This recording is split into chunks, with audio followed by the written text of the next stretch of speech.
These cats had a mom. The mom was feral. She just showed up one day, and then she just left one day after she had them. And she's dead, actually. And I think she got killed at like 3 weeks when the kittens were born. They're all sold.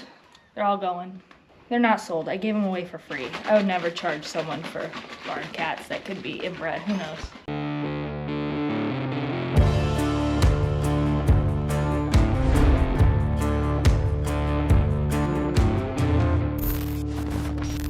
All right, I'll give you a little quick crop update. It's coming out of the ground. That's a good sign. No replanting needed. It's a little wet though. We've got some rain the last couple days. It was supposed to rain all week, but I think it's slowed down and it's not supposed to rain today, so that's good. We need a side dress though, but it's too wet to side dress right now, so we'll probably wait a day or two, give it some nitrogen, give it some side dress. After that, it's really up to the Lord. It's the Lord's work to take it to the promised land. But once we side dress, we have done everything that we can do, you know, to make sure this thing's a great crop. So can't beat it. Can't beat it. What are you two doing? What's up, numbnuts? I'm back, and I've never left. Literally not a single day. So life has been crazy. I think the last time that I was on the channel was probably, gosh, I don't know, was it what, last spring maybe? I have so many updates for you guys, so let's get into it. First thing in the mornings when I'm not working at the hospital, I mix up my horse's feed. So they get a pound of Timothy pellets because they're fat, essentially. Give them a little bit of alfalfa pellets just for some protein. This is a ration balancer. I keep them on an all forage based diet, basically, and my farrier's coming, which is why I'm kind of in a rush. This is what, when I got Finn, he was pretty malnourished, and I gave a lot of that to him, and he got plumped right up. This is a top dressing for it's basically like hair, skin, and nails for people, but this ground flax is for horses, and that's basically the same thing. Your horses are eating better than we are some days. Yeah, MSM. What's MSM? This is for joints, which both my horses, they don't have bad joint issues, but I'll get into that. That's part of the reason I've been gone. I need some joint supplement too. Holy shit. Here's some glucosamine. You can find glucosamine and MSM in like a joint supplement for like $70, so I just buy it separate for $40. You're always about the deal. I'm always about the deals. This is called Daily Gold. I give quite a bit of this to Finn. Probios. He's got mud fever. Probios, so this is to help his immune system a little bit, some probiotics and help fight off. He's got a little bit of mud fever on his legs, and it's fine. It's just a little bit of a bacterial infection, so it helps him fight it a little bit more. They have access to a salt block, but they graze a lot, and it's in their stalls, so they don't really mess with it all too much. So I give them a little bit of salt. Bon appetit. Bon appetit. Now, I soak everything. They have to, especially Finn, he's got some issues with colic. What's up, Peckerhead? He's hungry. He's grumpy. He's like me when he's hungry. He gets hangry. Don't you? Back, back, back. Back. Get your butt back. Come on.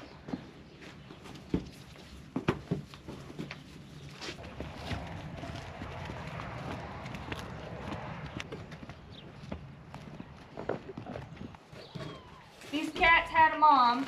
The mom was feral. She just showed up one day, and then she just left one day after she had them, and she's dead, actually. She was really, feral as feral can get, and then once she had her kittens and she was like nursing them, she had her kittens in this little dog kennel that I have out here for them as like a bed. So she was kind of trapped, and I was like grabbing straw and like petting her, and then I gradually was able to like go up to her and pet her. She was actually getting nicer, and I think she got killed at like 3 weeks when the kittens were born. They're all sold.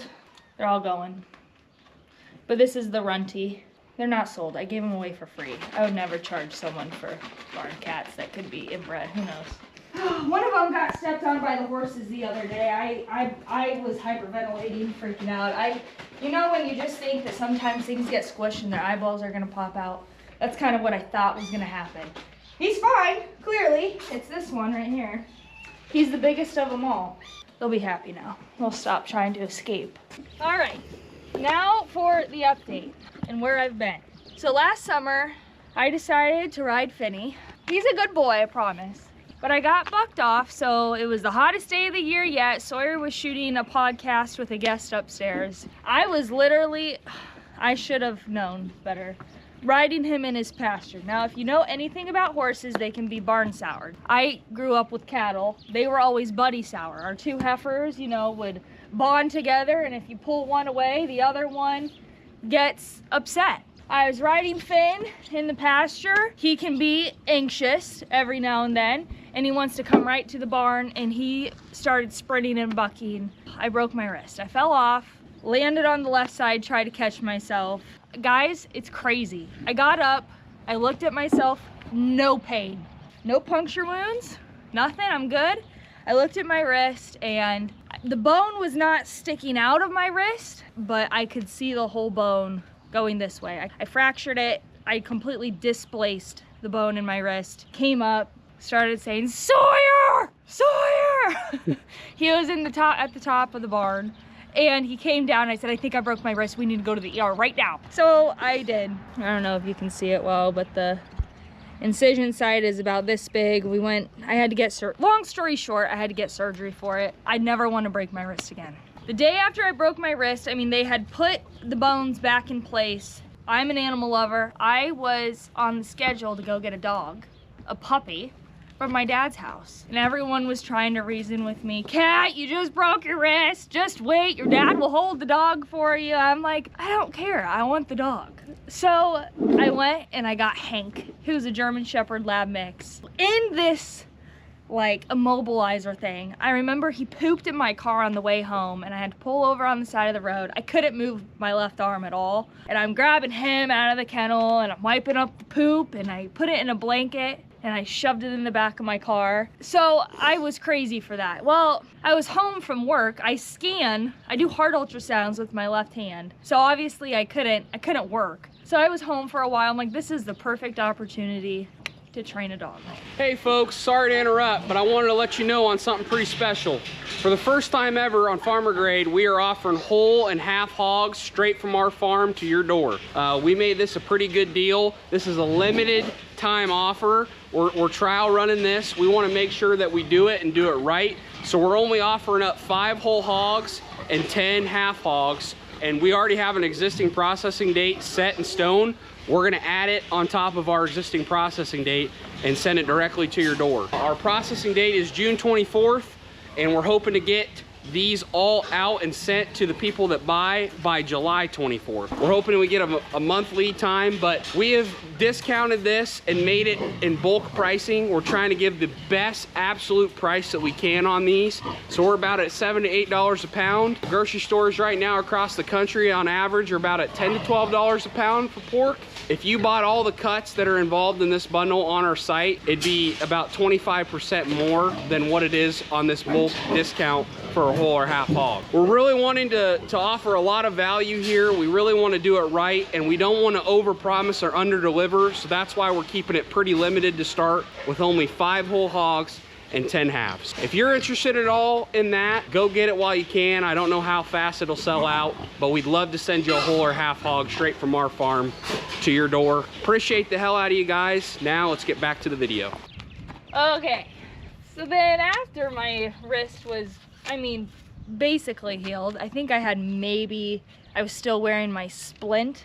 So this was after surgery in September. They had the Labor Day sale? Labor Day sale.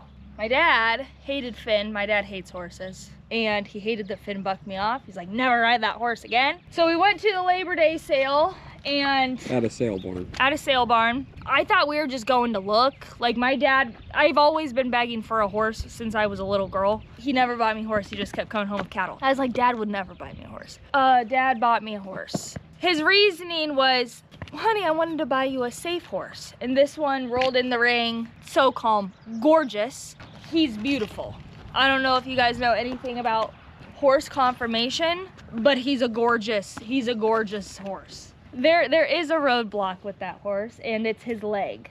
And I went to go see him after we got him, and I looked at his leg. I'm like, there's a lump there. It was a bone chip that needed to be removed. So we went, got surgery to get the bone chip removed, brought him back here because I boarded him for a while, brought him back here. Finn is dominant. He's a dominant horse.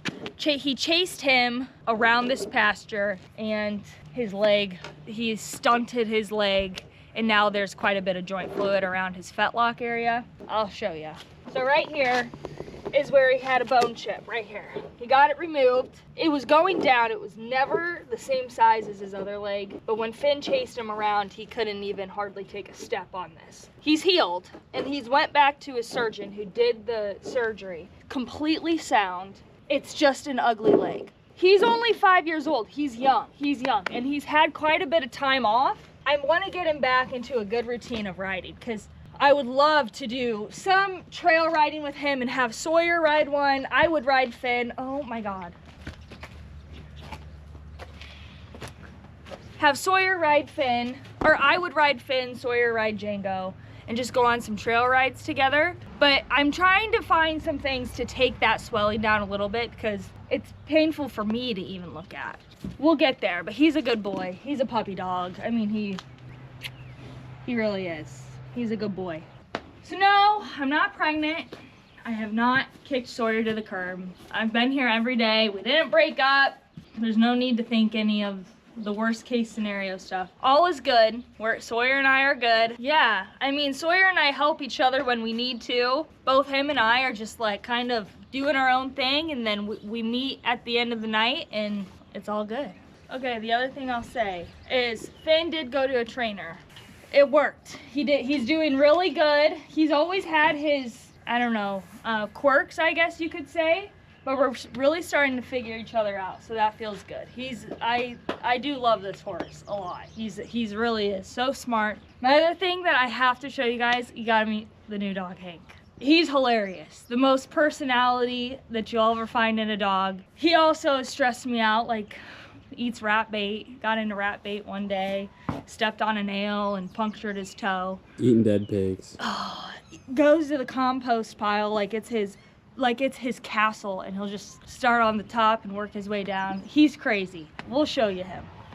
All right, so here's Hank, and you guys already knew about Duke. This is the dog that I got. He's half German Shepherd, half Lab. I got him the day after my wrist broke. My dad has a white German Shepherd, and she crossed the fence on his farm and mated with the yellow Lab. And out came something that looks like this. The only thing probably not German Shepherd about this dog is his ears. He's got kind of half perked, half floppy ears. Kind of weird. But everything else, like his temperament and his height, and he is so athletic. It's funny. I mean, is it not hilarious? He does all these circles. He's crazy. He's our ornery one, and then we got Duke here. You guys know Duke. I'm giving him dehydrated chicken feet. Any dog owners out there, chicken feet. Once again, it's like the hair, skin, and nails for dogs. That's Hank. He's my buddy. I take my dogs anywhere I can. So we're back up here at the LWE site. We're in the shed, and I don't know if I've showed you this before, but this is the pad that I'm gonna stand on when I'm talking to everybody so that I'm as tall as they are. That's the only reason that this is in here. Not really. This is where the dryer is gonna sit. And if you remember when we poured this floor, this part of the floor is actually twice as thick as the rest, and this is poured up on top of it. So this drying table that's gonna sit here is called a cross flow. It is a heavy sucker. And so that's why this is poured the way it is. It's got a double mat rebar in it. There's our separator, if you remember, and there's nothing else here. And everybody's getting a little bit frustrated at this new farm because we're kind of at a standstill. If you look behind Sawyer, we're running some electrical today. Until there are things to be wired up, they can only do so much. So they're running some pipe or nervous turtle, you know. There's equipment that's going to show up in the next couple of weeks, but that dryer is really the biggest holdup and the reason that we're not separating manure. That piece is behind, and it's probably not going to be here until the very end of this month. I would say best case scenario, it could be the first week of July. And so we're kind of getting about right here on our level. It's been a long road. You know, this has been over 2 years we've been working on this. We're real close, but we're not selling hand grenades, so close doesn't count. We need a dryer, and we need some equipment. So when we have something else to show you, we'll hop on and show you. But till then, pig work.